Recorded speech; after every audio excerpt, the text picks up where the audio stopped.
Hi friends, आप सभी कैसे हैं। उम्मीद करती हूँ आप लोग अच्छे होंगे और दोस्तों आप अपनी पढ़ाई अच्छे से कर रहे होंगे। अब दोस्तों हम अपने चैनल पे जो प्रश्नोत्तरी कर रहे थे और एक तो हम जो है चैनल पे कर रहे थे वस्तुनिष्ठ हिंदी। हिंदी के अंतर्गत दोस्तों हम साहित्य का पोर्शन देखेंगे, लेकिन आज हम पढ़ेंगे यूजीसी नेट में लगा हुआ जो है नाटक चंद्रगुप्त। चंद्रगुप्त से बहुत सारे प्रश्न बनते हैं, 2023 में भी बने हैं। जून के लिए आज हम यह पूरा नाटक पढ़ेंगे दोस्तों। सबसे पहले आप ये जानें कि चंद्रगुप्त जो नाटक है जयशंकर प्रसाद द्वारा रचित है। लेखक परिचय आप अपने से पढ़िएगा दोस्तों। मेन टॉपिक हम देखते हुए फिर हम चलेंगे नाटक पे। चंद्रगुप्त नाटक में बहुत सारे पात्र हैं, लेकिन मुख्य मुख्य पात्रों को आपको ध्यान रखना होगा, जिसे हम आगे भी डिस्कशन करेंगे। और आप देखेंगे यह नाटक, सबसे पहले आप नोट डाउन कर लीजिएगा अपनी डायरी में। यह नाटक जो है 1931 ईस्वी में लिखा हुआ है, चंद्रगुप्त नाटक। प्रसाद जो है कि चंद्रगुप्त नाटक जो है प्रसाद के नाट्य रचना पर एक शिखर पे यह नाटक है दोस्तों, शिखर बिंदु का यह नाटक है। और यह नाटक कुल 4 अंकों में विभक्त है। कितने अंक है नाटक में? 4 अंक हैं दोस्तों, ठीक है। इसे आप नोट डाउन करिएगा। और नाटक में आप देखेंगे कुछ गीत योजना है जो बहुत महत्वपूर्ण है। गीत योजना में देखेंगे ना जो है कि इसमें कुछ महिला पात्र हैं जिनके द्वारा ये गीत गाया हुआ है। थोड़ी सी हम इनके जो है कि किस किस कौन कौन सी गीत कौन कौन सी अंक में है भूमिका, इसलिए हम आपको बता रहे हैं दोस्तों, क्योंकि जब आप पूरा नाटक पढ़ेंगे तो इन सब चीज़ों को आप बारीकी से ध्यान दीजिएगा। जहाँ पे भी ये गीत आए आप उन्हें अपनी डायरी में नोट कीजिएगा, क्योंकि नाटक तो हम पूरा पढ़ने वाले हैं चैनल पे। एक गीत है, तुम कनक किरण के अंतराल में लुक छिप कर चलते हो क्या।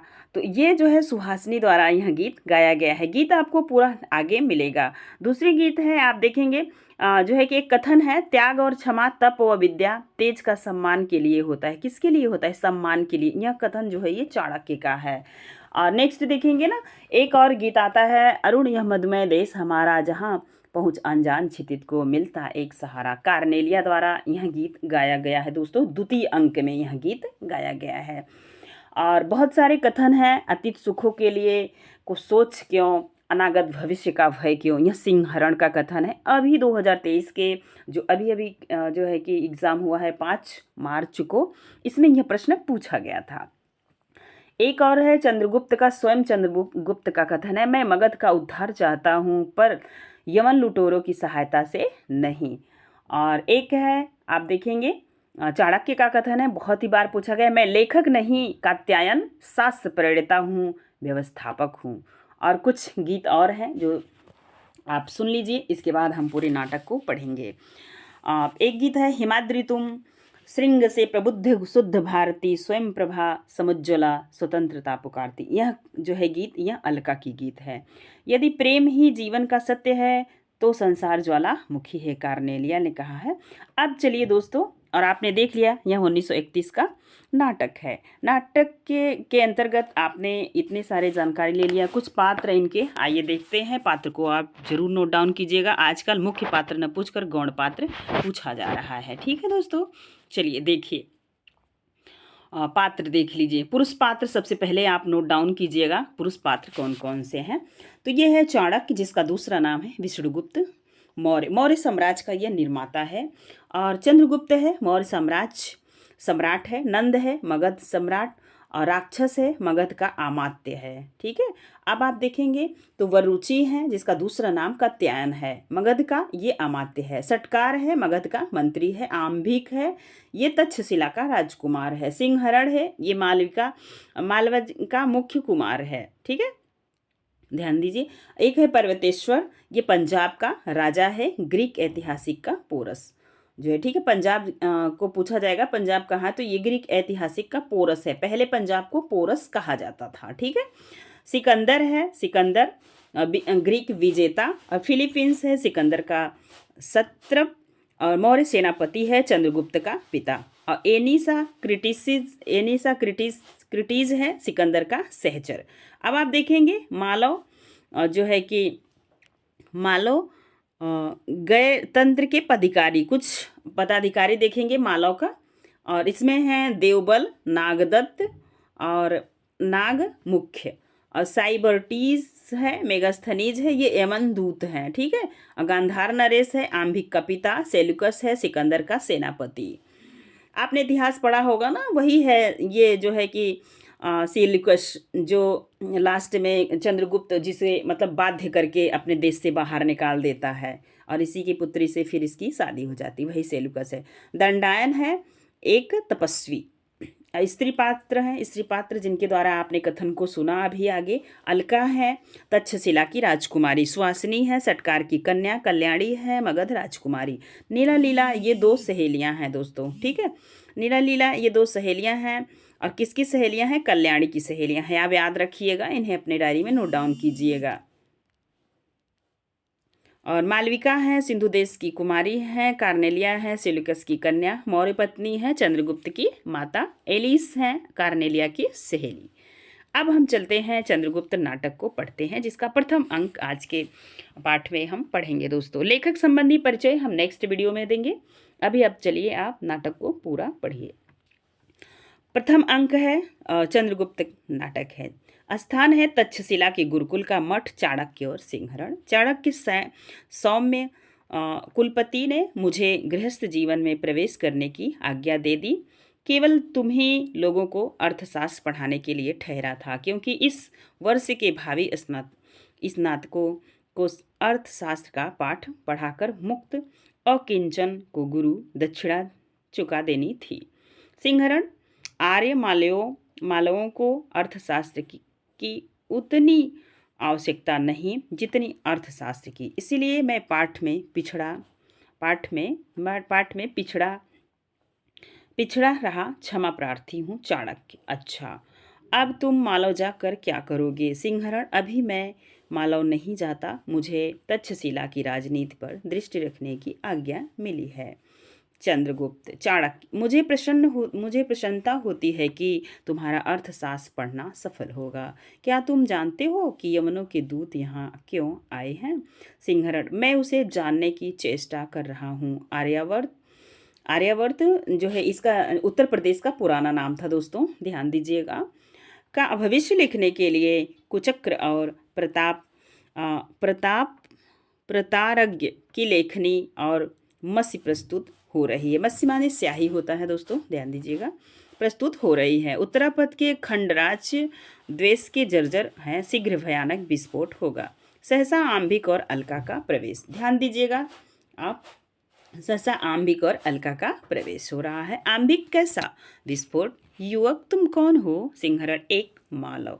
आंबिक नहीं, विशेष परिचय की आवश्यकता है। सिंह तक्षशिला गुरुकुल का एक छात्र है। आंबिक देखता हूँ कि तुम दुर्निनीत भी हो। सिंहरण कदापि नहीं राजकुमार, विनम्रता के साथ निर्भीक होना मालवों का वंशानुगत चरित्र है और मुझे तो तक्षशिला की शिक्षा का भी गर्व है। आंबिक परंतु तुम किसी विस्फोट की बातें अभी कर रहे हो थे। और चाणक्य क्या तुम्हारा भी इसमें कुछ हाथ है? चाणक्य चुप रहता है। आंबिक सक्रोध बोलो, ब्राह्मण मेरे राज्य में रहकर मेरे अन्न से पलकर मेरे ही विरुद्ध कुचक्रों का सृजन। चाणक्य राजकुमार ब्राह्मण न किसी के राज्य में रहता है और न किसी के अन्न से पलता है। ये लाइन एग्जैक्ट पूछी हुई लाइन है, आप अपनी डायरी में नोट डाउन कीजिएगा। चाणक्य का कथन है, कथन पूछा जाता है दोस्तों नाटक से।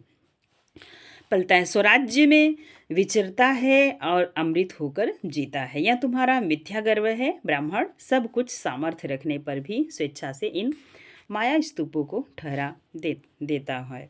प्रकृति के कल्याण के लिए आप अपने ज्ञान का दान देता है। आंबिक वह काल्पनिक महत्व मायाजाल है। तुम्हारे प्रयत्न नीच कर्म उन पर पर्दा नहीं डाल सकते। चाणक्य सुख कैसा होगा?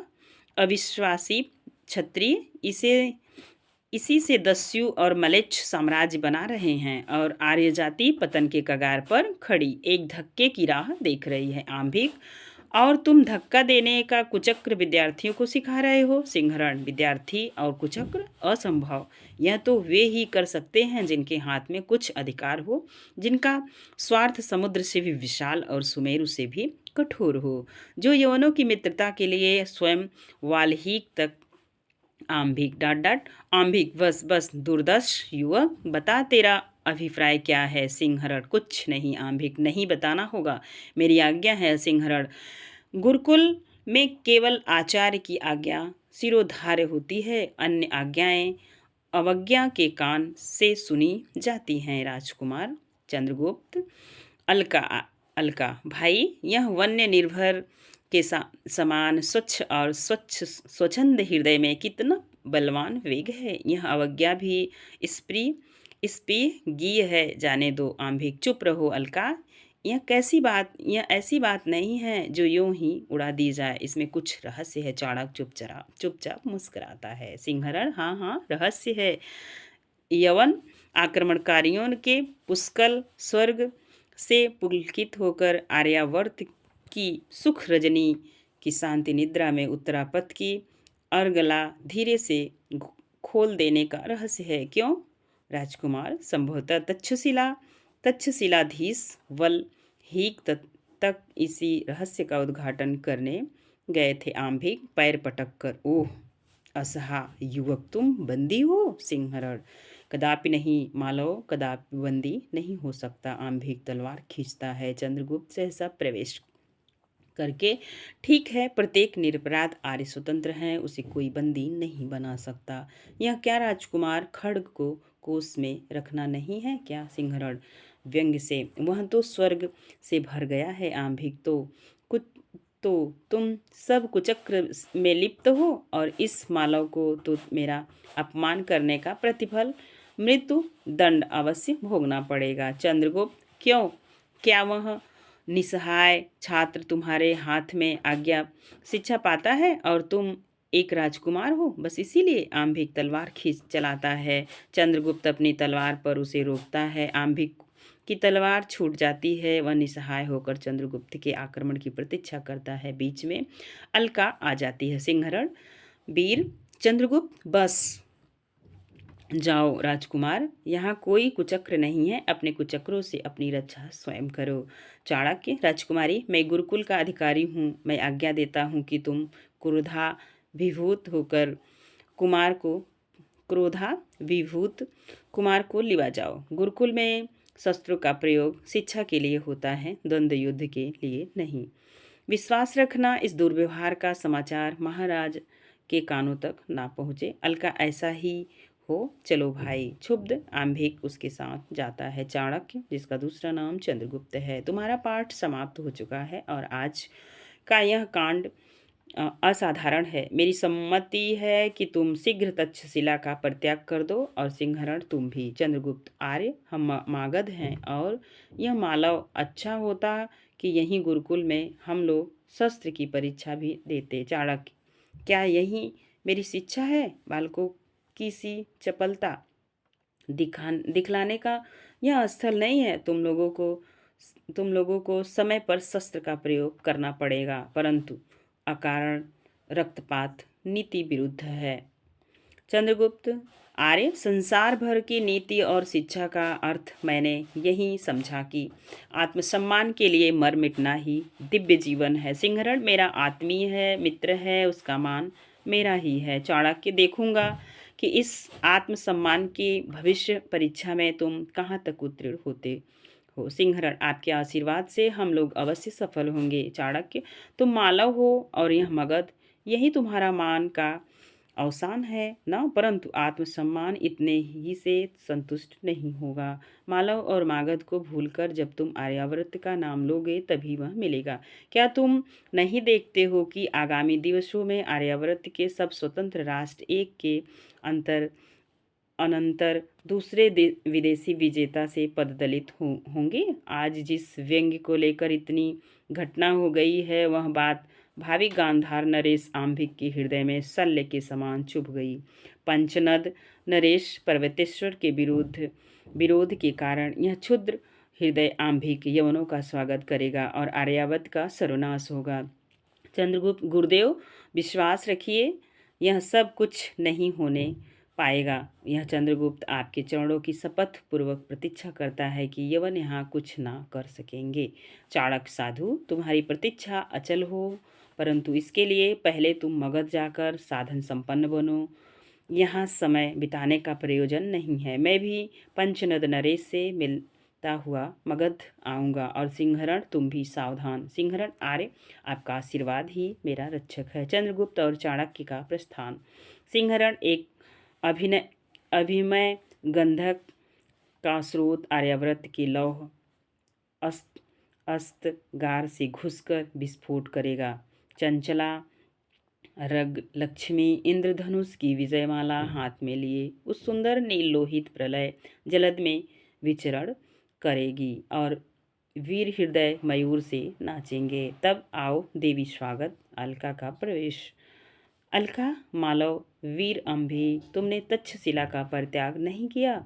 सिंह, क्यों देवी, क्या मैं यहाँ रहने के उपयुक्त नहीं हूँ? अलका, नहीं, मैं तुम्हारी सुख शांति के लिए चिंतित हूँ। भाई ने तुम्हारा अपमान किया है, पर यह अकारण न था। जिसका जो मार्ग है वह चलेगा। तुमने अनधिकार चेष्टा की थी। देखती हूँ कि प्रायः मनुष्य दूसरों को अपने मार्ग पर चलाने के लिए रुक जाता है और अपना चलना बंद कर देता है। चंद्रगुप्त सिंहरण, परंतु भद्रे, जीवन काल में भिन्न भिन्न मार्गों की परीक्षा करते हुए जो ठहरता हुआ चलता है वह दूसरों को लाभ ही पहुंचाता है। यह कष्टदायक तो है परंतु निष्फल नहीं। अलका, किंतु मनुष्य को अपने जीवन और सुख का भी ध्यान रखना चाहिए। सिंहरण, मानव कब दानव से भी दुर्दांत, पशु से भी बर्बर और पत्थर से भी कठोर, करुणा के लिए निरकाश हृदय वाला हो जाएगा, नहीं जाना जा सकता। यह जो है कि पंक्ति पूछी हुई है, आप इन्हें ध्यान रखिएगा।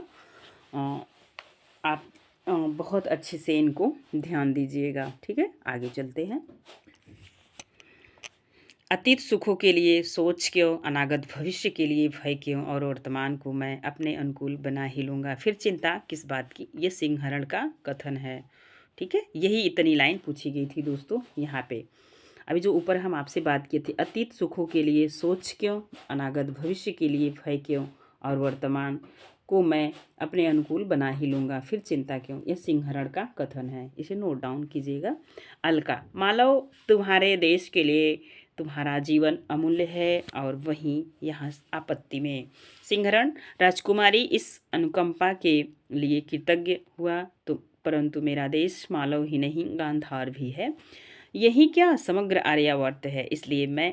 अलका, आश्चर्य से, क्या कहते हो? सिंहरण, गांधार आर्यावर्त से भिन्न नहीं, इसलिए उसके पतन को मैं अपना अपमान समझता हूँ। अलका, निश्वास लेकर, इसका मैं अनुभव कर रही हूँ, परंतु जिस देश में ऐसे वीर युवक हों उसका पतन असंभव है। मालव, वीर, तुम्हारे मनोबल में स्वतंत्रता है और तुम्हारी दृढ़ भुजाओं में आर्यावर्त के रक्षण की शक्ति है। तुम्हें सुरक्षित रहना चाहिए ही चाहिए। मैं भी आर्यावर्त की बालिका हूँ, तुमसे अनुरोध करती हूँ कि तुम शीघ्र गांधार छोड़ दो। मैं आंभिक को शक्ति भर पतन से रोकूंगी, परंतु उसके न मानने पर तुम्हारी आवश्यकता होगी।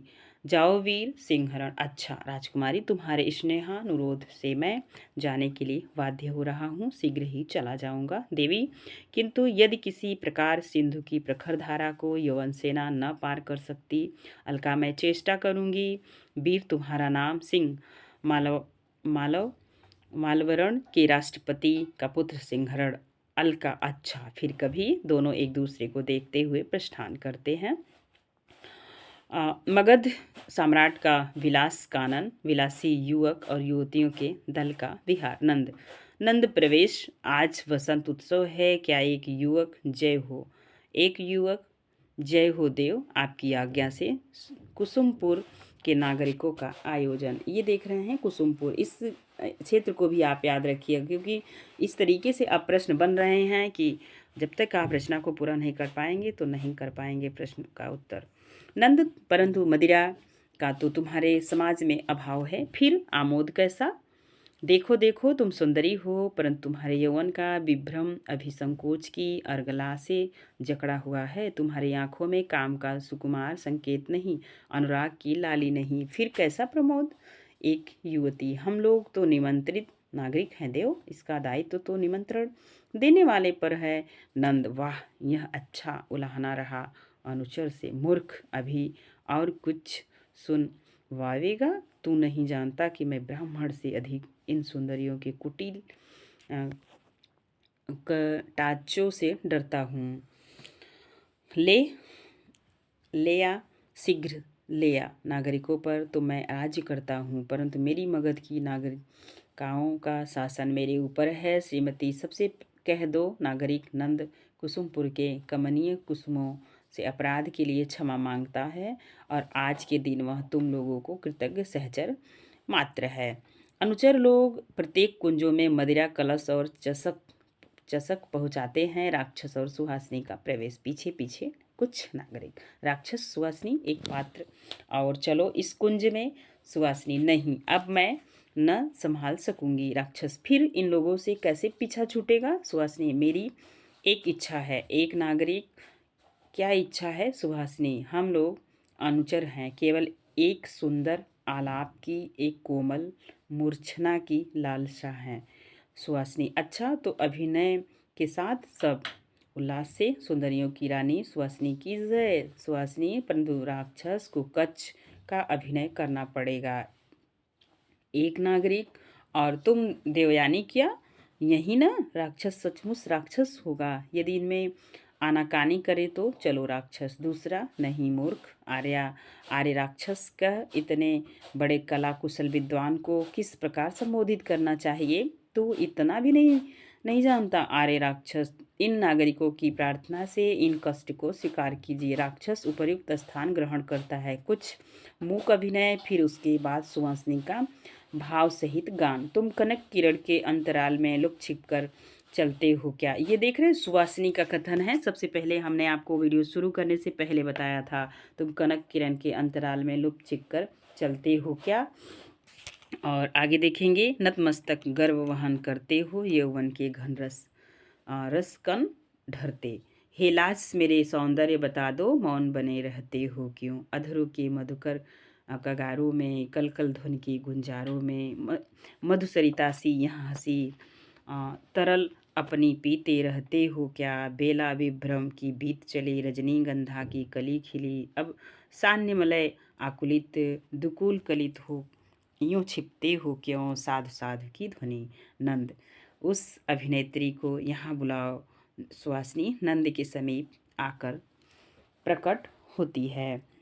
नंद तुम्हारा अभिनय तो अभिनय नहीं हुआ नागरिक अपितु वास्तविक घटना जैसे देखने में आवे वैसी ही। नंद तुम बड़े कुशल हो। ठीक कहा। सुहासिनी तो मुझे दंड मिले आज्ञा दीजिए कीजिए देव। नंद मेरे साथ एक पात्र। सुहासिनी परंतु देव एक बड़ी भूल होगी। नंद वह क्या। सुहासिनी आर्य राक्षस का अभिनय पूर्ण गान नहीं हुआ। नंद राक्षस नागरिक यही है देव।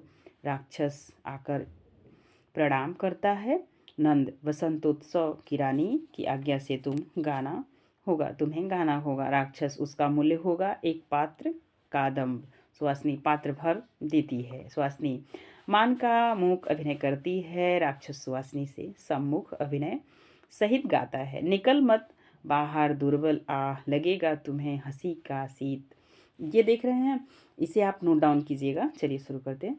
निकल मत बाहर दुर्बल आह लगेगा तुझे हंसी की शीत। शरद नीरद माला के बीच तड़प ले चपला सी भयभीत। पड़ रहे पावन प्रेम फुहार जलन कुछ कुछ है मीठी पीर। संभाले चल कितनी है दूर प्रलय तक व्याकुल हो न आधार। अश्रुमय सुंदर विरह निशीथ भरे तारों न ढुलकते आह। न उफनता दे आंसू है भरे इन्हीं आँखों में उनकी चाह। काकली सी बनने की तुम लगन लग जाए न हे भगवान। पपीहा कापी सुनता कभी अरे कोकिला की देख दशा न। हृदय है पास सांस की राह चले आना जाना चुपचाप। अरे छाया बन छू मत उसे भरा है तुमसे तुझ में भीषण ताप। हिलाकर धड़कन से अविनित जगा मत सोया है सुकुमार। देखता है स्मृतियों का स्वप्न हृदय पर मत कर अत्याचार। कई नागरिक स्वर्गीय अमात्य वक्रनाश के कुल की जय। नंद क्या कहा। वक्रनाश का कुल। नागरिक हाँ देव आर्य राक्षस उन्हीं के भातृपुत्र हैं भातृश्य पुत्र हैं। नंद राक्षस आज से तुम मेरे अमात्य वर्ग में नियुक्त हुए। तुम तो सुकुमार के एक रत्न हो। उसे माला पहनाता है और शस्त्र देता है। सब सम्राट की जय हो, अमात्य राक्षस की जय हो। नंद और सुवासिनी, तुम मेरी अभिनयशाला की रानी। सब हर्ष प्रकट करते हुए जाते हैं। पाटलिपुत्र में एक भग्न कुटीर। चाणक्य का प्रवेश। प्रवेश करके झोपड़ी ही तो थी। पिताजी यहाँ मुझे गोद में बिठाकर राज मंदिर का सुख अनुभव करते थे। ब्राह्मण थे, रित और अरित जीविका से संतुष्ट थे, पर वे पर वे पर वे कभी पर वे पर वे भी न रहे। कहाँ गए कोई नहीं जानता, मुझे भी कोई नहीं पहचानता। यही तो मगध का राष्ट्र है, प्रजा की खोज है। किसी वृद्ध दरिद्र ब्राह्मण कहीं ठोकर खाता होगा या कहीं मर गया होगा। एक प्रतिवेशी का प्रवेश देखकर, कौन हो जी तुम? इधर के घरों को बड़ी देर से क्या घूर रहे हो? चाणक्य, ये घर हैं जिन्हें पशु की कहने में भी संकोच होता है। यहाँ कोई स्वर्ग रत्नों का ढेर नहीं जो लूटने का भय हो। प्रतिवेशी युवक, क्या तुम किसी की खोज रहे हो? सॉरी दोस्तों, प्रतिवेशी युवक, क्या तुम किसी को खोज रहे हो? चाणक्य, हाँ खोज रहा हूँ, यही झोपड़ी में रहने वाला वृद्ध ब्राह्मण। चाणक्य को आज चड़क देख रहे हैं, चड़क वही बात रहा है। आजकल वे कहाँ हैं, बता सकते हो? प्रतिवेशी सोचकर, ओह कई बरस हुए, वह तो राजा की आज्ञा से निर्वासित कर दिया गया। हंसकर, वह ब्राह्मण भी बड़ा हठी था। उसने राजा नंद के विरुद्ध प्रचार करना आरंभ किया था। सो भी क्यों, एक मंत्री सटकार के लिए। उसने सुना कि राजा ने सटकार का बंदी गृह में वध करवा डाला। ब्राह्मण ने नगर में इस अन्याय के विरुद्ध आतंक फैलाया। सबसे कहने लगा कि यह महापद्य का जारज पुत्र नंद, महापद्य का हत्याकारी नंद मगध में राक्षसी राज कर रहा है। नागरिकों सावधान। चाणक्य, अच्छा तब क्या हुआ? प्रतिवेशी, वह पकड़ा गया। सो भी कब? जब एक दिन अहेर की यात्रा करते हुए नंद के लिए राजपथ में मुक्त कंठ से नागरिकों ने अनादर के वाक्य कहे। नंद ने ब्राह्मण को समझाया, यह भी कहा कि तेरा मित्र सकटार बंदी है, मारा नहीं गया है। पर वह बड़ा हठी था, उसने नहीं माना। नंद ने भी चिढ़कर उसका ब्राह्मस्व बौद्ध विहार में दे दिया और उसे मगध से निर्वासित कर दिया। यही तो उसकी झोपड़ी है। जाता है चाणक्य उसे बुलाकर, अच्छा एक बात और बताओ प्रतिरक्ष, क्या पूछते हो जी तुम? इतना जान लो कि नंद को ब्राह्मणों से घोर शत्रुता है और वह बौद्ध धर्मानुयायी हो गया है। चाणक्य, होने दो, परंतु यह तो बताओ सकटार का कुटुंब कहाँ है? प्रतिवेदी, कैसे मनुष्य हो? अरे राज को पालन में से सब जल मरे, इतनी सी बात के लिए मुझे लौटाया था। छी, जाना चाहता है। चाणक्य, हे भगवान, एक बात दया करके और बता दो, सटकार की कन्या सुवासिनी कहाँ है? प्रतिकार, जोर से हंसता युवक, वह बौद्ध विहार में चली गई थी, परंतु वहाँ भी न रह सकी। पहले तो अभिनय करती फिरती थी, आजकल कहाँ है नहीं जानता जाता है। चाणक्य, पिता का पता नहीं, झोपड़ी भी न रह गई, सुवासिनी अभिनेत्री हो गई। संभवतः पेट की ज्वाला से एक साथ दो कुटुंब का सर्वनाश और कुसुमपुर फूलों की सेज में उग रहा है। क्या इसीलिए राष्ट्र की शीतलता छाया का संगठन मनुष्य ने किया था? मगध सावधान, इतना अत्याचार सहना असंभव है। तुझे उलट दूंगा, नया बनाऊंगा, नहीं तो नाश ही करूंगा। ठहर कर एक बार चलूं नंद से कहूं। नदी नहीं, परंतु मेरी भूमि, मेरी वृत्ति वहीं मिल जाए। मैं शास्त्र व्यवसायी न रहूंगा, मैं कृषक बनूंगा। मुझे राष्ट्र की भलाई बुराई से क्या? तो चलूं देखकर। यह एक लकड़ी का स्तंभ अभी उसी झोपड़ी का खड़ा है। इसके साथ मेरे बाल्यकाल की सहस्त्रों भावरियाँ लिपटी हुई हैं, जिन पर मेरी धवल मधुर हंसी और आवरण चढ़ा रहता था। शैशव की निघ्न स्मृति विलीन हो जा, खंभा खींचकर गिराता चला जाता है। कुसुमपुर के सरस्वती मंदिर के उपवन का पथ राक्षस सुवासिनी, हठ न करो सुवासिनी, नहीं, उस ब्राह्मण को दंड दिए बिना सुवासिनी जी नहीं सकती। अमात्य, तुमको करना होगा। मैं बौद्ध स्तूप की पूजा करके आ रही थी। उसने व्यंग किया और वह बड़ा कठोर था। राक्षस, उसने कहा, वेश्याओं के लिए भी एक धर्म की आवश्यकता थी। चलो, अच्छा ही हुआ, ऐसे धर्म के अनुगत पतितों की भी कमी नहीं। राक्षस, यह उसका अन्याय था सुवासिनी, परंतु अन्याय का प्रतिकार भी है। नहीं तो मैं समझूंगी कि तुम भी वैसे ही एक कठोर ब्राह्मण हो। राक्षस, मैं वैसा हूँ कि नहीं, यह पीछे मालूम होगा, परंतु सुवासिनी, मैं स्वयं हृदय से बौद्ध मत का समर्थक हूँ, केवल उसकी दार्शनिक सीमा तक। इतना ही कि संसार दुखमय है सुवासिनी। इसके बाद राक्षस, मैं इसी क्षणिक जीवन की घड़ियों को सुखी बनाने का पक्षपाती हूँ, और तुम जानती हो कि मैंने ब्याह नहीं किया, परंतु भिक्षु भी न बन सका सुवासिनी। तब आज से मेरे कारण तुमको राजचक्र में बौद्ध मत का समर्थन करना होगा। राक्षस, मैं प्रस्तुत हूँ। सुवासिनी, फिर तो मैं तुम्हारी हूँ। मुझे विश्वास है कि दुराचारी सदाचार के द्वारा शुद्ध हो जाता है और बौद्ध मत इसका समर्थन करता है, सबको शरण देता है। हम दोनों उपासक होकर सुखी बनेंगे। राक्षस, इतना बड़ा सुख स्वप्न का जाल आंखों में न फैलाओ। सुवासिनी, नहीं प्रिय, मैं तुम्हारी अनुचरी हूँ। मैं नंद की विलास लीला का क्षुद्र उपकरण बनकर नहीं रहना चाहती। राक्षस, एक पर्दा उठ रहा है और गिर रहा है, समझ में नहीं आता। सुवासिनी, कुसुमपुर का स्वर्गीय कुसुम मैं हस्तगत कर लूं? नहीं, राजकोष होगा, परंतु जीवन वृथा है। मेरी विद्या, मेरा परिष्कृत विचार सब व्यर्थ है। सुवासिनी, एक लालसा है, एक प्यास है। एक लालसा, एक प्यास है, वो अमृत है, उसे पाने के लिए 100 बार मरूंगा। नेपथ्य में हटाओ, मार्ग छोड़ दो। राक्षस, कोई राजकुल की सवारी है क्या? तो चलूँ।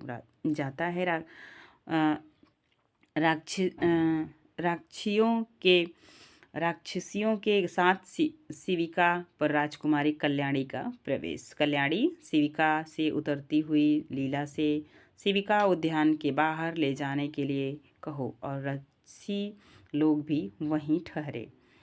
शिविर को लेकर जाती है। कल्याणी देखकर, आज सरस्वती मंदिर में कोई समाज है क्या? जा तो नीला देखा नीला जाती है। लीला, राजकुमारी, चलिए एक श्वेत शिला पर बैठिए। यहाँ अशोक की छाया बड़ी मनोहर है। अभी तीसरे पहर का सूर्य कोमल होने पर भी स्पृहणीय नहीं है। कल्याणी, चल। दोनों जाकर बैठती हैं। नीला जाती है। नीला, राजकुमारी, आज तक्षशिला से लौटे हुए स्नातक लोग सरस्वती दर्शन के लिए आए हैं। कल्याणी, क्या सब लौट आए हैं? नीला, यह तो न जान सकी। कल्याणी, अच्छा, तू भी बैठ, देख कैसी सुंदर माधवी लता फैल रही है। महाराज के उद्यान में भी लताएं ऐसी हरी भरी नहीं, जैसे राज आतंक से वे भी डरी हुई हैं। सच नीला, मैं देखती हूँ कि महाराज से कोई स्नेह नहीं करता, डरते भले ही हो। नीला, सखी, मुझ पर भी उनका कन्या सा ही स्नेह है, परंतु मुझे डर लगता है। कल्याणी, मुझे इसका बड़ा दुख है। देखती हूँ कि समस्त प्रजा उनसे त्रस्त और भयभीत रहती है। प्रचंड शासन करने के कारण उनका बड़ा दुर्नाम है। नीला, परंतु इसका उपाय क्या है? देख लीला, वे दो कौन इधर आ रहे हैं। चल हम लोग छिप जाते हैं। सब कुंज में चली जाती हैं। दूर ब्रह्मचारियों का प्रवेश। एक ब्राह्मण धर्मपालित मगध को उन्माद हो गया है। वह जनसाधारण के अधिकार अत्याचारियों के हाथ में देकर विलासिता का स्वप्न देख रहा है। तुम तो गए नहीं, मैं अभी उत्तरापथ से आ रहा हूँ। गणतंत्रों में सब प्रजा वन्य विरोध के समान स्वच्छंद फल फूल रही है। इधर उन्मत्त मगध साम्राज्य की कल्पना से निमग्न है। दूसरा स्नातक, तुम ठीक कह रहे हो। महाबध्य का जायज पुत्र नंद केवल शस्त्र बल और कूटनीति के द्वारा सदाचारों के सिर पर तांडव नृत्य कर रहा है। वह सिद्धांत विहीन निसंग, कभी बौद्धों का पक्षपाती, कभी वैदिकों का अनुयायी बनकर दोनों में भेद नीति चला कर बल संचय करता रहता है। मूर्ख जनता धर्म की ओट में नचाई जा रही है, परंतु तुम देश विदेश देख कर आए हो।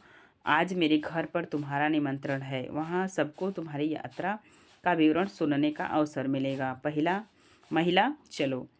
दोनों जाते हैं। कल्याणी बाहर आती है। कल्याणी सुनकर हृदय की गति रुकने लगी। इतना कदर्थित राजपद जिसे साधारण नागरिक भी घृणा की दृष्टि से देखता है, कितने मूल्य का है। लीला नेपथ्य से भागो भागो, यह राजा का अहेरी चिता पिंजड़े से निकल भागा है। भागो भागो। आ, तीनों डरती हुई कुंज में छिपने लगती हैं। चीता आता है। दूर से तीर आकर उसका सिर भेद कर निकल जाता है। धनुष लिए हुए चंद्रगुप्त का प्रवेश। चंद्रगुप्त कौन यहाँ है? किधर से स्त्रियों का क्रंदन सुनाई पड़ा था? देख, अरे यहाँ तो 3 सुकुमारियाँ हैं। भद्रे पशु ने कुछ चोट तो नहीं की पहुँचाया? लीला साधु वीर राजकुमारी की प्राण रक्षा के लिए तुम्हें आवश्यक पुरस्कार मिलेगा। चंद्रगुप्त कौन? राजकुमारी कल्याणी देवी। लीला हाँ, यही न है। भय से मुख विवर्ण हो गया। चंद्रगुप्त राजकुमारी मौर्य सेनापति का पुत्र चंद्रगुप्त प्रणाम करता है। कल्याणी स्वस्थ होकर सलज्ज, नमस्कार चंद्रगुप्त, मैं कृतज्ञ हूँ तुम भी स्नातक होकर लौटे हो। चंद्रगुप्त हाँ देवी, तक्षशिला में 5 वर्ष रहने के कारण यहाँ के लोगों को पहचानने में विलंब होता है।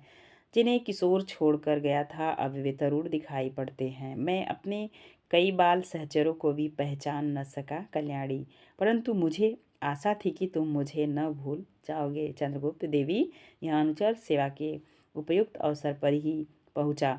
चलिए सेविका तक पहुँचा दूँ। सब जाते हैं। मगध में नंद की राजसभा। राक्षस और सभासदों के साथ नंद हाँ, तब राक्षस दूत लौट आए और उन्होंने कहा कि पंचनद नरेश को यह संबंध स्वीकार नहीं। नंद क्यों? राक्षस प्रांत देश के बौद्ध और शूद्र राजा की कन्याओं से ये परिणय नहीं कर सकते। नंद इतना गर्व? राक्षस, यह उसका गर्व नहीं, यह धर्म का दंभ है, व्यंग है। मैं इसका फेल चखा दूंगा। मगध जैसे शक्तिशाली राष्ट्र का अपमान करके कोई यूं ही नहीं बच जाएगा। ब्राह्मणों का प्रतिहार का प्रवेश। प्रतिहार, जय हो देव। मगध से शिक्षा के लिए गए हुए तक्षशिला के स्नातक आए हैं। नंद लिवालाओ। दवारिक का प्रस्थान। चंद्रगुप्त के साथ कई स्नातकों का प्रवेश। स्नातक, राजा धीराज की जय हो। नंद स्वागत। अमात्य वररुचि अभी नहीं आए? देखो तो। प्रतिहारी का प्रस्थान और वररुचि के साथ प्रवेश। वररुचि, जय हो देव, मैं आपका स्वयं आ रहा था। नंद, तक्षशिला से लौटे हुए स्नातकों की परीक्षा लीजिए। वररुचि, राजा धीराज जिस गुरुकुल में मैं स्वयं परीक्षा लेकर स्नातक हुआ उसके प्रणाम की भी पुनः प्रतीक्षा। अपने गुरुजनों के प्रति अपमान करना। नंद, किंतु राजकोष का रुपया बैठते स्नातकों को भेजने में लगता है या इसका दुरुपयोग होता है, इसका निर्णायक कैसे हो? राक्षस, केवल सर्ध कर्म की शिक्षा ही मनुष्य के लिए पर्याप्त है और वह तो मगध में ही मिल सकती है। चाणक्य का सहसा प्रवेश। त्रस्त द्वारिक पीछे पीछे आता है चाणक्य, परंतु बौद्ध धर्म की शिक्षा मानव व्यवहार के लिए पूर्ण नहीं हो सकती, भले ही वह संघ विहार में रहने वालों के लिए उपयुक्त हो। नंद, तुम अनधिकार चर्चा करने वाले कौन हो? जी, चाणक्य, तक्षशिला से लौटा हुआ एक स्नातक ब्राह्मण।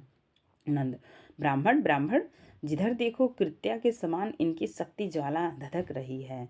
चाणक्य, नहीं महाराज, ज्वाला कहाँ, भस्मा वनुष्ठित अंगारे पर रह गए हैं। राक्षस, तब भी इतना ताप? चाणक्य, वह तो रहेगा ही। जिस दिन उसका अंत होगा उसी दिन आर्यावर्त का ध्वंस होगा। यदि अमात्य ने ब्राह्मण नाश करने का विचार किया तो जन्मभूमि की भलाई के लिए उसका त्याग कर दे, क्योंकि राष्ट्र का शुभ चिंतक केवल ब्राह्मण ही कर सकते हैं। एक जीव की हत्या से डरने वाले तपस्वी बौद्ध सिर पर मंडराने वाला विपत्तियों से रक्त समुद्र की आंधियों से आर्यावर्त की रक्षा करने में असमर्थ प्रमाणित होंगे। नंद, ब्राह्मण, तुम बोलना नहीं जानते हो तो चुप रहना सीखो। ब्राह्मण, महाराजा, उसे सीखने के लिए मैं तक्षशिला गया था और मगध का सिर ऊंचा करके उसी गुरुकुल में मैंने अध्यापन का कार्य भी किया, इसलिए मेरा हृदय यह नहीं मान सकता कि मैं मूर्ख हूँ। नंद, तुम चुप रहो। चाणक्य एक बात कहकर, महाराज, राक्षस क्या? चाणक्य, यवनों की विकट वाहिनी निषद पर्वतमाला तक पहुँच गई है।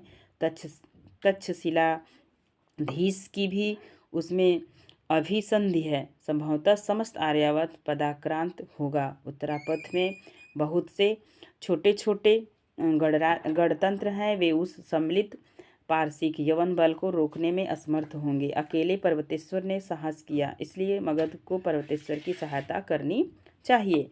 कल्याणी का प्रवेश। पिताजी, मैं पर्वतेश्वर के गर्व की परीक्षा लूंगी। मैं विशल कन्या हूँ, उस छत्री को यह सिखा दूंगी कि राजकन्या कल्याणी किसी छत्राणी से कम नहीं। सेनापति को आज्ञा दीजिए कि आसन्न गंधार युद्ध में मगध की एक सेना अवश्य जाए और मैं स्वयं उसका संचालन करूंगी। पराजित पर्वतेश्वर को सहायता देकर उसे नीचा दिखाऊंगी। नंद हंसता है। राक्षस, राजकुमारी राजनीति महलों में नहीं रहती, इसे हम लोगों के लिए छोड़ देना चाहिए। उद्धत पर्वतेश्वर अपने गर्व का फल भोगे और ब्राह्मण चाणक्य परीक्षा देकर ही कोई साम्राज्य नीति समझ लेने का अधिकारी नहीं हो जाता। चाणक्य, सच है बौद्ध अमात्य, परंतु यह यवन आक्रमणकारी बौद्ध और ब्राह्मण का भेद न रखेंगे। नंद, वाचाल ब्राह्मण, तुम अभी चले जाओ, नहीं तो प्रतिहार तुम्हें धक्के देकर निकाल देंगे। चाणक्य, राजाधिराज, मैं जानता हूँ कि प्रमाद में मनुष्य कठोर सत्य का भी अनुभव नहीं करता, इसलिए मैंने प्रार्थना नहीं की। अपने अपहृदय ब्राह्मणस्व के लिए मैंने भिक्षा नहीं मांगी। क्यों जानता था कि वह मुझे ब्राह्मण होने के कारण न मिलेगी, परंतु जब राष्ट्र के लिए। राक्षस, चुप रहो। तुम चाणक्य के पुत्र हो, न तुम्हारे पिता भी ऐसे ही हठी थे।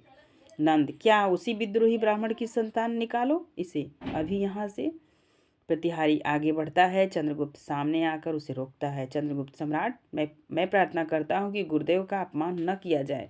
मैं भी उत्तरापथ से आ रहा हूँ। आर्य चाणक्य ने जो कुछ कहा है वह साम्राज्य के हित की बात है, उस पर विचार किया जाए। नंद, कौन? सेनापति मौर्य का कुमार चंद्रगुप्त। चंद्रगुप्त, हाँ देव, मैं युद्ध नीति सीखने के लिए ही तक्षशिला भेजा गया था। मैंने अपनी आंखों गांधार का उपद्रव देखा है।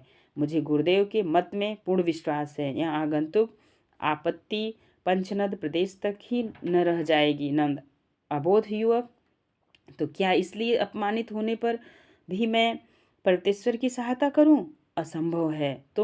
राजा राजा ज्ञाओं में बाधा न देकर शिष्टता सीखो। प्रतिहारी निकालो इस ब्राह्मण को, यह बड़ा ही कुचक्री मालूम पड़ता है। चंद्रगुप्त, राजाधिराज, ऐसा करके आप एक भारी अन्याय करेंगे और मगध के शुभचिंतकों को शत्रु बनाएंगे।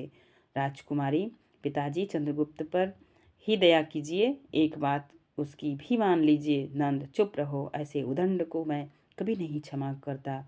और सुनो चंद्रगुप्त, तुम भी यदि इच्छा हो तो इसी ब्राह्मण के साथ जा सकते हो। अब कभी मगध में मुंह न दिखाना।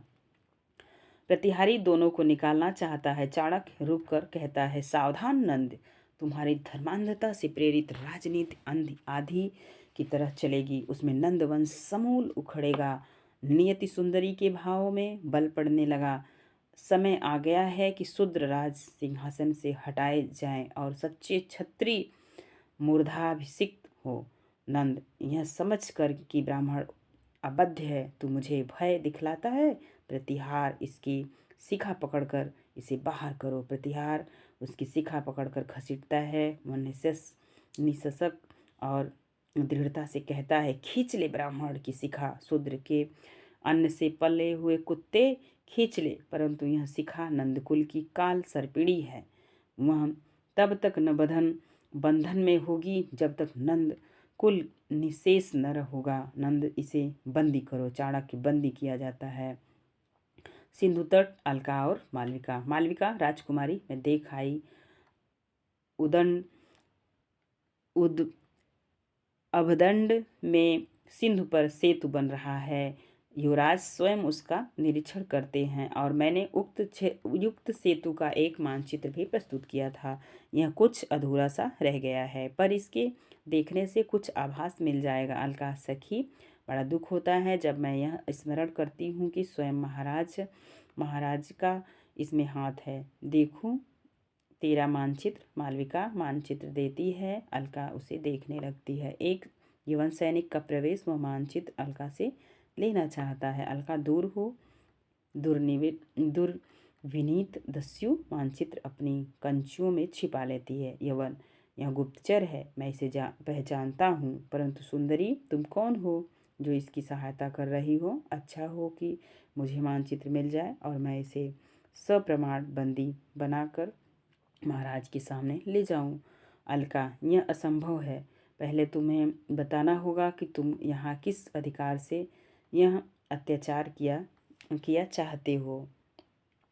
यवन, मैं देवपुत्र विजेता अलछेंद्र का नियुक्त अनुचर हूँ और तक्षशिला का मित्रता का साक्षी हूँ। यह अधिकार मुझे गांधार नरेश ने दिया है। अलका, यवन, गांधार नरेश ने तुम्हें यह अधिकार कभी नहीं दिया होगा कि तुम आर्य ललनाओं के साथ घृष्टता का व्यवहार करो। यवन, करना ही पड़ेगा, मुझे मानचित्र लेना ही होगा। अलका, कदापि नहीं। यवन, क्या यह वही मानचित्र नहीं है जिसे इस स्त्री ने उदंडता से में बनाना चाहा था? अलका, परंतु यह मुझे मिल नहीं सकता। यदि तुम सीधे यहाँ से न टलोगे तो मैं शांति रक्षकों को बुलाऊंगी। यवन, तब तो मेरा उपकार होगा, क्योंकि इस अंगूठी को देखकर वे मेरी ही सहायता करेंगे। अंगूठी दिखाता है। अलका देखकर सिर पकड़ लेती। ओह!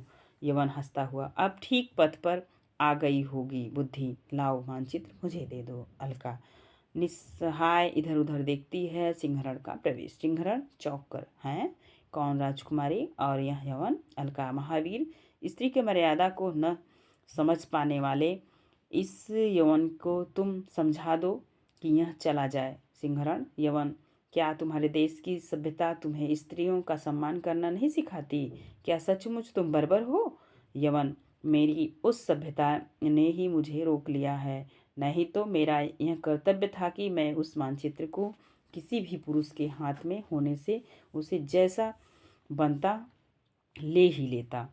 सिंहरण, तुम बड़े प्रगल्भ हो। यवन, क्या तुम्हें भय नहीं कि तुम एक दूसरे राज्य में ऐसा आचरण करके अपनी मृत्यु बुला रहे हो? यवन उसे आमंत्रण देने के लिए ही उतनी दूर से आया है। सिंहरण, राजकुमारी, यह मानचित्र मुझे देकर आप निरापद हो जाए, फिर मैं देख लूँगा। अलका मानचित्र देती है। तुम्हारे ही लिए तो यह मंगाया गया था। सिंहरण उसे देखते हुए, ठीक है, मैं रुका भी इसीलिए था। यवन, हाँ जी, कहो अब तुम्हारी क्या इच्छा है? यवन, खंड निकाल कर मानचित्र मुझे दे दो या प्राण देना होगा। सिंहरण, उसके अधिकारी का निर्वाचन खंड करेगा तो फिर सावधान हो जाओ। तलवार खींचता है यवन के साथ युद्ध। सिंहरण घायल होता है, परंतु यवन की उसके भीषण प्रत्याक्रमण से भय होता है, वह भाग निकलता है। अलका, वीर, यद्यपि तुम्हें विश्राम की आवश्यकता है, परंतु व्यवस्था बड़ी भयानक है। वहाँ जाकर कुछ उत्पात मचावेगा। पिताजी पूर्ण रूप से यवनों के हाथ में आत्मसमर्पण कर चुके हैं। सिंहरण हंसता और रक्त पोंछता हुआ, मेरा काम हो गया राजकुमारी, मेरी नौका प्रस्तुत है, मैं जाता हूँ।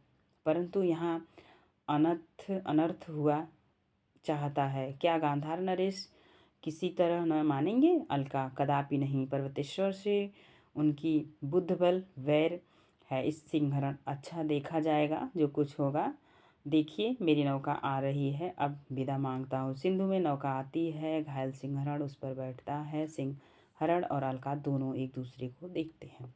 अलका, मालविका भी तुम्हारे साथ जाएगी, तुम अकेले जाने योग्य इस समय नहीं हो। सिंहरण, जैसी आज्ञा, बहुत शीघ्र फिर दर्शन करूंगा। जन्मभूमि के लिए ही यह जीवन है, फिर जब आपसी सुकुमारियाँ इसकी सेवा में कटिबद्ध हैं तब मैं पीछे कब रहूँगा। अच्छा, नमस्कार। मालविका नाव में बैठती है। अलका सतृष्ण नयनों से देखती हुई नमस्कार करती है। नाव चली जाती है। 4 सैनिकों के साथ यवन का प्रवेश। यवन निकल गया मेरा अहेर, यह सब प्रपंच इसी रमणी का है, इसको बंदी बनाओ। सैनिक अलका को देखकर सिर झुकाते हैं। यवन बंदी करो सैनिक।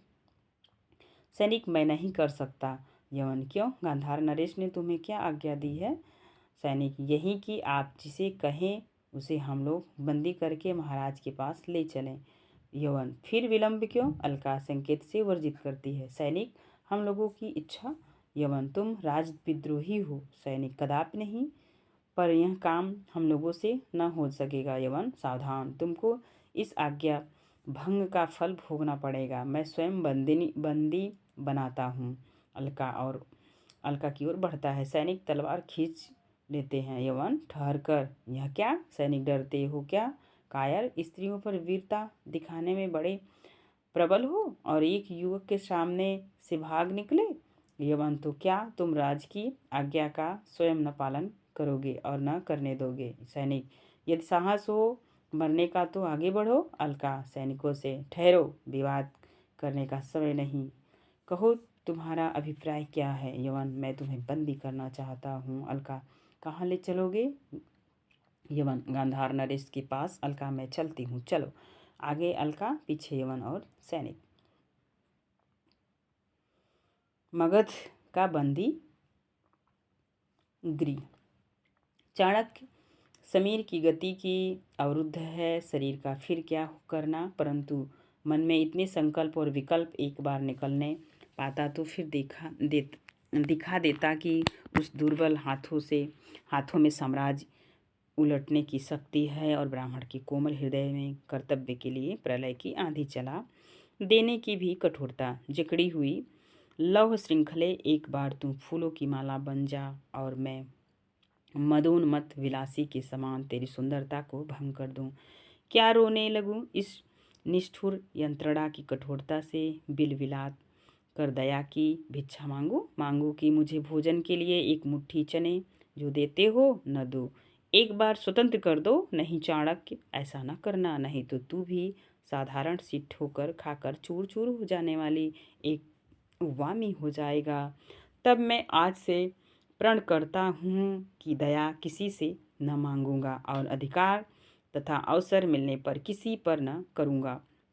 क्या कभी नहीं? हाँ हाँ, कभी किसी पर नहीं। मैं प्रलय के समान अबाध गति और कर्तव्य से मैं इंद्र के वज्र के समान भयानक बनूंगा। किवाड़ खुलता है, वरुचि और राक्षस का प्रवेश।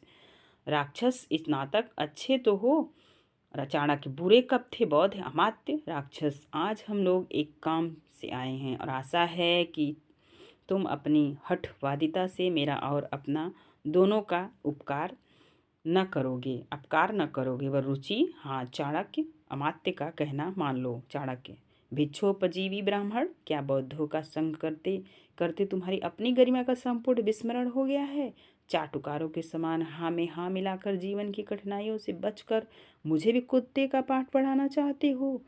भूलो मत, यदि राक्षस देवता हो जाए तो उसका विरोध करने के लिए मुझे ब्राह्मण से दैत्य बनना पड़ेगा। वरुचि ब्राह्मण हो भाई, त्याग और क्षमा के प्रमाण, तपोनिधि ब्राह्मण हो इतना।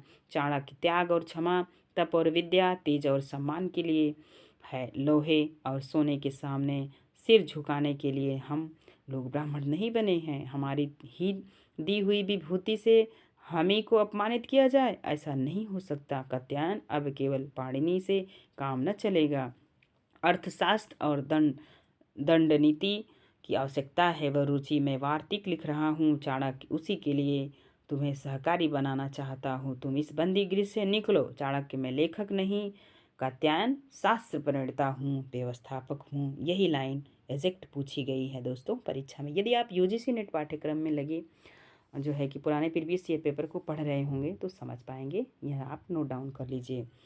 राक्षस, अच्छा मैं आज्ञा देता हूँ कि तुम विवाद न बढ़ा कर स्पष्ट उत्तर दो। तुम तक्षशिला में मगध के गुप्त परिधि बनकर जाना चाहते हो या मृत्यु चाहते हो? तुम ही पर विश्वास करके क्यों भेजना चाहता हूँ, यह तुम्हारी स्वीकृति मिलने पर बताऊंगा। चाणक्य जानना तो चाहता हूँ, तक्षशिला पर तुम्हारी सेवा के लिए नहीं, और सुनो, पर्वतेश्वर का नाश करने के लिए तो कदापि नहीं। राक्षस यथेष्ट, अधिक अधिक कहने की आवश्यकता नहीं है। वरुचि, विष्णुगुप्त मेरा वार्तिक अधूरा रह जाएगा, मान जाओ। तुमको पढ़ने के कुछ सॉरी दोस्तों, आगे चलते हैं। देखो, हाँ, विष्णुगुप्त मेरा वार्तिक अधूरा रह जाएगा, मान जाओ।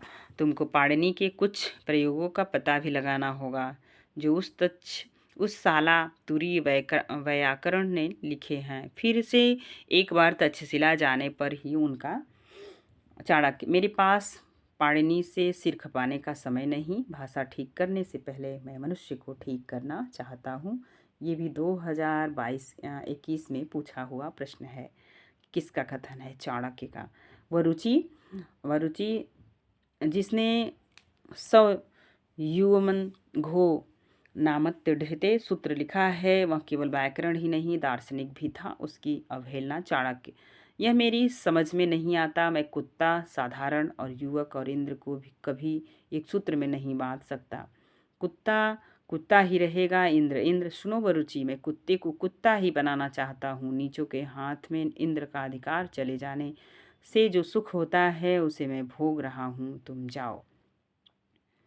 वरुचि, क्या मुक्ति भी नहीं चाहते? चाणक्य, तुम लोगों के हाथ से वह भी नहीं। राक्षस, अच्छा तो फिर तुम्हें अंधकूप में जाना होगा। चंद्रगुप्त का रक्तपूर्ण खंड लिए सहसा प्रवेश। चाणक्य का बंधन काटता है। राक्षस प्रहरियों को बुलाना चाहता है। चंद्रगुप्त, चुप रहो अमात्य, 100 में बोलने की शक्ति नहीं। तुम्हारे प्रहरी जीवित नहीं रहे। चाणक्य, मेरे शिष्य वत्स चंद्रगुप्त, चलिए गुरुदेव। खंड उठाकर राक्षस से, यदि तुमने कुछ भी कोलाहल किया तो राक्षस बैठ जाता है। वरुचि गिर पड़ता है। चंद्रगुप्त चाणक्य के को लिए निकलता हुआ किवाड़ बंद कर देता है। गांधार नरेश का प्रकोष्ठ, चिंता युक्त प्रवेश करते हुए राजा बूढ़ा हो चला है, परंतु मन बूढ़ा न हुआ। बहुत दिनों तक तृष्णा को तृप्त करता रहा, पर तृप्त नहीं होती। आम्भिक तो अभी युवक है, उसके मन में महत्वाकांक्षा का होना अनिवार्य है। उसका पथ कुटिल है। गंधर्वनगर की सी सफलता उसे अपने पीछे दौड़ा रही है। विचार कर, हाँ ठीक तो नहीं है, पर उन्नति के शिखर पर नाक के सीधे चढ़ने में बड़ी कठिनता है। ठहर कर रोक दूं, अब से भी अच्छा है। जब वे घुस आवेंगे तब तो गांधार को भी वही कष्ट भोगना पड़ेगा जिसे हम दूसरों को देना चाहते हैं। अलका के साथ यवन और राक्षसों का प्रवेश। राजा, बेटी अलका। अलका, हाँ महाराज। अलका, राजा, नहीं नहीं नहीं कहो हाँ पिताजी। अलका, कब तक तुम्हें सिखाता रहूँगा? अलका, नहीं महाराज। राजा, फिर महाराज। पागल लड़की, कह पिताजी। अलका, वह कैसे महाराज? न्यायाधिकरण पिता संबोधन से पक्षपाती हो जाएगा। राजा, यह क्या? यवन, महाराजा, मुझे नहीं मालूम कि ये राजकुमारी है, अन्यथा मैं इसे बंदी न बनाता। राजा, सेल्यूकस, तुम्हारा मुख कंधे पर से बोल रहा है। यवन, यह मेरी राजकुमारी अलका है, आ बेटी। उसकी ओर हाथ बढ़ाता है, वह अलग हट जाती है। अलका, नहीं महाराज, पहले न्याय कीजिए। यवन, अवदंड पर बंधने वाले पुल का मानचित्र इन्होंने एक स्त्री से बनवाया है, और जब मैं उसे मांगने लगा तो एक युवक को देखकर इन्होंने उसे हटा दिया। मैंने यह समाचार आप तक निवेदन किया और आज्ञा मिली कि वे लोग बंदी किए जाएं, परंतु वह युवक निकल गया। राजा, क्यों बेटी? मानचित्र देखने की इच्छा हुई थी। सेल्यूकस से, तो क्या चिंता है, जाने दो। मानचित्र तुम्हारा पुल बंधना रोक नहीं सकता। अलका, नहीं महाराज, मानचित्र एक विशेष कार्य से बनवाया गया है, वह गांधार की लगी हुई कालिख छुड़ाने के लिए। राजा, सो तो मैं जानता हूँ बेटी, तुम क्या कोई ना समझ हो। वेग से आम्भिक का प्रवेश, नहीं पिताजी, आपके राज्य में एक भयानक षड्यंत्र चल रहा है और तक्षशिला का गुरुकुल उसका केंद्र है। अलका उस रहस्यपूर्ण कुचक्र की कुंजी है। राजा, क्यों अलका? यह बात ठीक है, सही है। अलका, सत्य है महाराज। जिस उन्नति की आशा में आम्भिक ने यह नीच कर्म किया, उसका पहला फल यह है कि आज मैं बंदिनी हूँ। संभव है कल आप होंगे और परसों गांधार की जनता बेकार करेगी। उनका मुखिया होगा आपका वंश उज्ज्वलकारी आम्भिक। यवन संधि के अनुसार देवपुत्र का साम्राज्य और गांधार मित्र राज्य है। यह व्यर्थ की बात है आम्भिक। सेल्यूकस, तुम विश्राम करो, हम इसको समझ कर तुमसे मिलते हैं। यवन का प्रस्थान, रक्षकों का दूसरी ओर जाना। राजा, परंतु आम्भिक राजकुमारी वंदिनी बनाई बनाई जाए, वह भी मेरे ही सामने। उसके लिए एक यवन दंड की व्यवस्था करे। यही तो तुम्हारे उद्योगों का फल है। अलका, महाराज मुझे दंड दीजिए, कारागार में भेजिए, नहीं तो मैं मुक्त होने पर भी यही करूँगी। कुलपुत्रों के रक्त से आर्यावर्त की भूमि सिंचेगी। दानवी दानवी बनकर जननी जन्मभूमि अपनी संतान को खाएगी। महाराजा, आर्यावर्त के सब बच्चे आम्भिक जैसे नहीं होंगे। वे इसकी मान प्रतिष्ठा और रक्षा के लिए तिल तिल कट जाएंगे। स्मरण रहे, यवनों की विजय वाहिनी के आक्रमण को प्रत्यावर्तन बनाने वाले यही भारत संतान होंगे। तब बचे हुए छत्रांगवीर गांधार को भारत के द्वार द्वार रक्षक को विश्वघाती के नाम से पुकारेंगे और उसमें नाम लिया जाएगा मेरे पिता का। आह, उसे सुनने के लिए मुझे जीवित न छोड़िए, दंड दीजिए, मृत्युदंड। आम्भिक, इसे उन सबों ने खूब बहकाया है। राजनीति के खेल यह क्या जाने पिताजी। पर्वतेश्वर, उदंड पर्वतेश्वर ने जो मेरा अपमान किया है उसका प्रतिशोध। राजा, हाँ बेटी, उसने स्पष्ट कह दिया कि कायर आम्भिक से मैं अपने लोक विश्रुत कुल की कुमारी का ब्याह न करूँगा। और भी उसने वितस्ता के इस पार अपनी एक चौकी बना दी है जो प्राचीन संधियों के विरुद्ध है। अलका, तब महाराज उस प्रतिष्ठा की रक्षा के लिए जो लड़ कर मर नहीं गया वह कायर नहीं तो और क्या। अम्बिक, चुप रहो। अलका, राजा, तुम दोनों ही ठीक बातें कह रहे हो, फिर मैं क्या करूं। अलका, तो महाराजा मुझे दंड दीजिए, क्योंकि राज का उत्तराधिकारी आम्भिक ही उसके शुभाशुभ की कसौटी है। मैं भ्रम में हूँ। राजा, मैं यह कैसे कहूँ। अलका, तब मुझे आज्ञा दीजिए, मैं राज मंदिर छोड़कर चली जाऊंगी। राजा, यहाँ कहाँ जाएगी और क्या करेगी। अलका, अलका गांधार में विरुद्ध बचाऊंगी। राजा, नहीं अलका, तुम ऐसा न करोगी। अलका, करूंगी महाराज, अवश्य करूंगी। राजा, फिर मैं पागल हो जाऊंगा। मुक्तेश, मुझे तो विश्वास नहीं होता आम्भिक, और तब अलका मैं अपने हाथों से तुम्हारी हत्या करूंगा। राजा, नहीं आम्भिक, तुम चुप रहो। सावधान, अलका के शरीर पर जो हाथ उठाना चाहा तो उसे मैं द्वंद्व युद्ध के लिए ललकारता हूँ। आम्भिक सिर नीचा कर लेता है। अलका, तो मैं जानती हूँ पिताजी। राजा, आज जाओ। राजा, आम्भिक, आम्भिक पिताजी। राजा, लौट आओ। आम्भिक, इस अवस्था में तो मैं लौट आता, परंतु वे यवन सैनिक छाती पर खड़े हैं। पुल बच चुका है, नहीं तो पहले गांधार का ही नाश होगा। राजा, तब क्वेश्चन मार्क है। निश्वास लेकर, जो होना सो हो, पर एक बात आम्भिक, आज से मुझसे कुछ न कहना, जो उचित समझो करो। मैं अलका को खोजने जाता हूँ। गांधार जाने और तुम जानो। प्रतेश्वर की राजसभा। प्रतेश्वर, आर्य चाणक्य, आपकी बातें ठीक ठीक नहीं समझ में आती। चाणक्य, कैसे आवेगी, मेरे पास केवल बात ही है ना, अभी कुछ कर दिखाने में असमर्थ हूँ। प्रतेश्वर, परंतु इस समय मुझे यवनों से युद्ध करना है, मैं अपना एक भी सैनिक मगध नहीं भेज सकता। चाणक्य, निरुपाय हूँ, लौट जाऊंगा, नहीं तो मगध की तक्षशिला सेनागामी यवन युद्ध में पौरव प्रतेश्वर की पताका के नीचे युद्ध करती। वही मगध जिसमें सहायता मांगने पर पंचनद का तिरस्कार किया था। प्रतेश्वर, हाँ, तो इस मगध विद्रोह के केंद्र कौन होगा, नंद के विरुद्ध कौन खड़ा होगा। चाणक्य, मौर्य सेनापति का पुत्र वीर चंद्रगुप्त जो मेरे साथ यहाँ आया है। प्रतेश्वर, पिपली कानन के मौर्य भी तो वैसे ही वृषल हैं, उनको राज सिंहासन दीजिएगा।